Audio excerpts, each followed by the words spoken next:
E aí galera, como é que vocês estão? Espero que vocês estejam super bem. Hoje vamos conversar sobre a importância de como planejar um treino resistido para uma pessoa que está chegando agora, ou para uma pessoa que é intermediário e até uma pessoa que é avançado. Ou seja, a situação é a seguinte: você está na sala de musculação, você está atendendo como profissional, e aí chega uma pessoa novata na academia com esse perfil, iniciante, intermediário e avançado. Como você lida, né, com essas pessoas, né? Então é interessante que tenha um processo de atendimento, de acolhimento, para entender como é que funciona cada perfil, né? Além de ser um perfil já padronizado, iniciante, uma pessoa intermediária, avançada, ainda tem um perfil pessoal de cada um, então a gente precisa lidar com muitas coisas como profissional.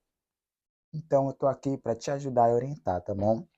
Para quem não me conhece, eu sou Wesley Barbosa, sou profissional de educação física há mais de 10 anos, tenho livros publicados. Se você quiser compreender um pouco mais sobre a minha especialidade, aqui embaixo tem alguns links, né, sobre os meus livros que já publiquei, são baratíssimos, tá bom? E hoje vamos conversar sobre como planejar um treino eficiente para alunos iniciantes, tá certo? Gente, qualquer barulho aleatório de cachorro, de veículo, ou de casa, né? Desconsiderem, tá certo? Então vamos lá. Primeiro, gente, chegou o aluno, seja ele qual for o perfil, sempre tem que ter anamnese. Você deve aplicar anamnese para esse aluno, independente se ele é iniciante, intermediário ou avançado. A anamnese deve existir, tá certo? Principalmente para você saber como é que está a saúde física desse seu aluno, como é que está o histórico médico, como é que está o histórico de treino, tá certo? Então, a anamnese é super importante no primeiro contato que você tem com o aluno. Existem alunos que acham isso uma besteira, que desfazem desse processo, até porque a maioria das academias não aplicam a anamnese e também o profissional de educação física fica impedido de aplicar a anamnese quando ele quer. Então, é uma situação muito complicada, porém é uma ferramenta inicial que o profissional necessita para começar a periodizar ou planejar o treino desse aluno, tá certo? Então, indiscutivelmente, aplica a anamnese. Se você não sabe o que é ou como aplicar, tá certo? Tem um outro vídeo aqui no canal que você pode procurar a anamnese, que aí lá eu explico a importância, o que é, quais os tipos de anamnese, e aí você acaba que se habituando com a informação, tá bom? Então pronto, gente, a anamnese. Segundo, esse aí sim, infelizmente, deveria ser obrigatório, mas não é, porém faz parte assim, dos instrumentos que o profissional de educação física precisa para começar a elaborar o seu treino, tá certo? Se você aqui é aluno e está assistindo esse vídeo, então é importante você saber também. A avaliação física, antropometria, avaliação postural e teste físico. Precisamos dessas ferramentas para começar a planejar e entender um pouco do nosso aluno para poder planejar e periodizar o treino.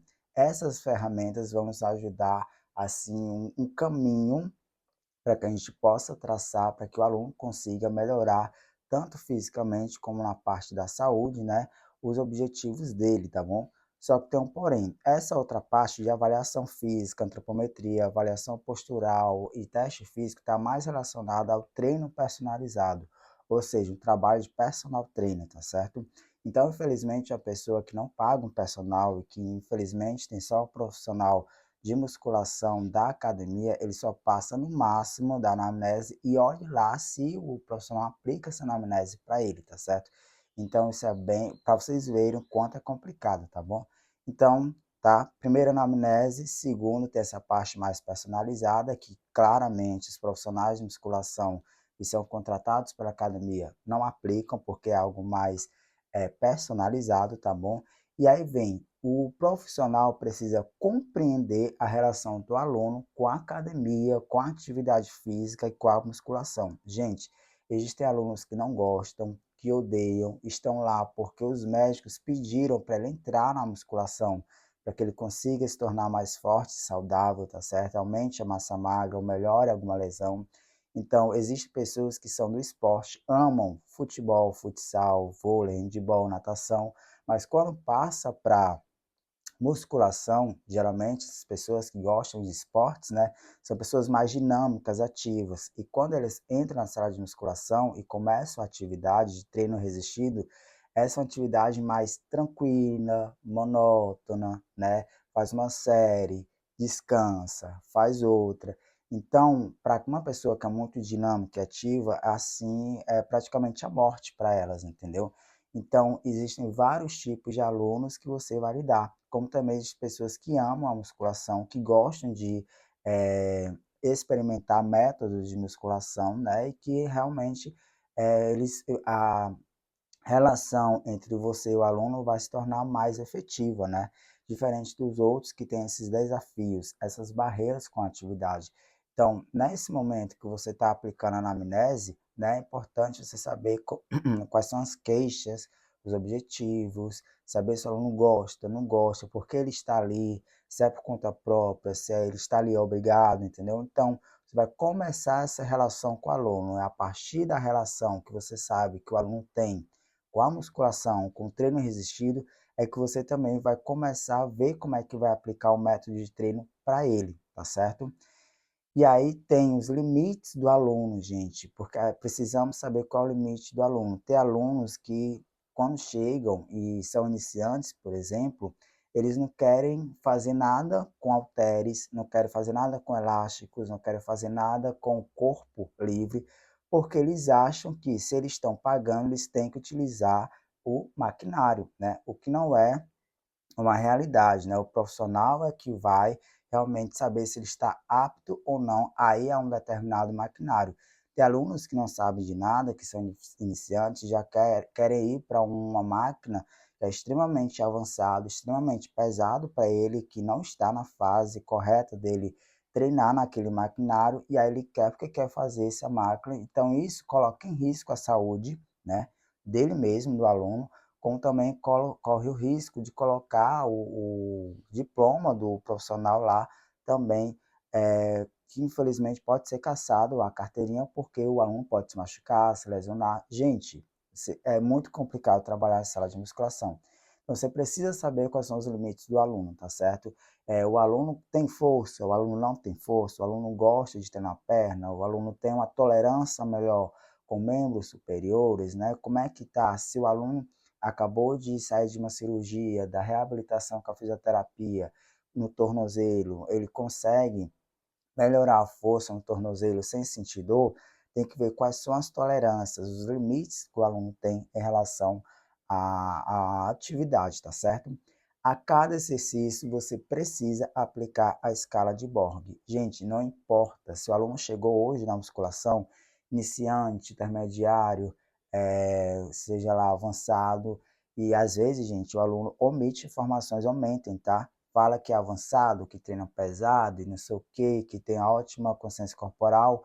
E aí, como tem aqui no teste físico, o profissional aplicar logo no começo, o profissional não aplica e vai na onda do aluno, né? Quando chega na hora, o aluno tem glicose baixa, tem uma pressão baixa, acaba que passando mal, ou se acidentando porque diz que sabe, não sabe, né? O profissional confia no aluno. Gente, você não faz ideia do que acontece na sala de musculação. Então, para que isso não aconteça, você precisa aplicar a escala de Borg. A escala de Borg nada mais é que uma escala de esforço e atividade que você percebe, tem a percepção através da aparência física do aluno, que você sabe se o esforço está sendo exaustivo, ou se o esforço está sendo mediano, ou se ele está sendo tranquilo. E aí, dessa forma, na escala de força, você vai controlando a intensidade do aluno em relação à atividade, tá? É só você pesquisar aí no Google, escala de Borg, que vai aparecer aí a escala de percepção de esforço, e aí você vai saber aplicar bem direitinho, tá? E aí você precisa aplicar para ter prática, para saber se tudo está ok, tá bom? Isso, gente, vamos lá. Iniciante, qual é o treino mais seguro para as pessoas que são iniciantes? Não é algo padrão, mas que acontece na maioria das vezes e que é importante você seguir essa segurança, tá certo? Que é um treino em diferentes segmentos, que é o quê? Você trabalhar peito e posterior de coxa e panturrilha. Isso são diferentes segmentos, tá? Você treinar com o aluno costas, tríceps e quadríceps no mesmo dia. Você treinar com o aluno antebraço, panturrilha e quadríceps, são diferentes segmentos que aí no outro dia ele não vai passar por aquelas dores, né, tardias pós-treino de musculação, tá certo? Então, se você trabalhar de forma segmentada em diferentes segmentos com o aluno, é mais seguro para que o aluno tenha uma aderência melhor com a musculação, volte no outro dia sem muitas queixas, né, de dores musculares. Então, o aluno consegue retornar às atividades diferentes daquele aluno que o professor pega pesado com o aluno e no outro dia o aluno não consegue voltar por causa dessas dores, né? E que mais acha que se machucou porque o profissional pegou muito pesado com ele no primeiro dia e aí acaba que fazendo uma má propaganda do profissional ou da academia para os demais familiares, amigos, né? Falou que teve uma péssima experiência, né?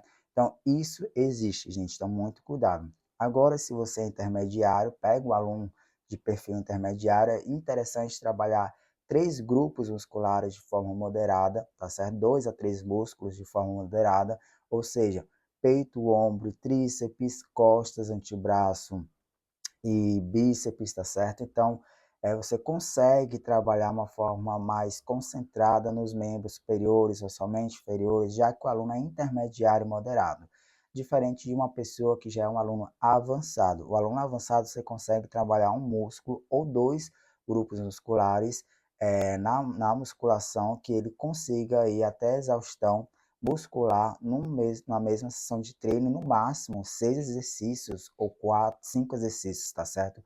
No mesmo grupo muscular. Então, ele vai sentir realmente uma grande diferença, né, no seu primeiro treino, no seu primeiro atendimento, no seu acolhimento, na sua adaptação, periodização de treino e planejamento. Então, tudo isso que você está periodizando, planejando, o aluno vai ter uma percepção importantíssimo. Terminou a sessão de treino, você precisa saber qual foi a percepção do aluno em relação ao treino. Deu certo? Não deu certo? O aluno fala que gostou de tais máquinas, mas odiou tais máquinas, falou que sentiu mais dores em tal exercício, falou que sente mais dificuldade em pernas, em braços, o aluno falou que sentiu muito cansado e quase que passava mal em determinado tempo ali no treino, entendeu? Então, todas essas percepções, essas devolutivas, é importante você saber do aluno para você ir também controlando a intensidade, tá bom? Então é isso, gente, é isso que você precisa fazer no seu primeiro dia, que vai trabalhar com um aluno novato, seja ele iniciante, intermediário e avançado, tá certo? Dessa forma você consegue planejar melhor, né, um treino para o seu aluno iniciante, tá bom? Beijo e até o próximo vídeo.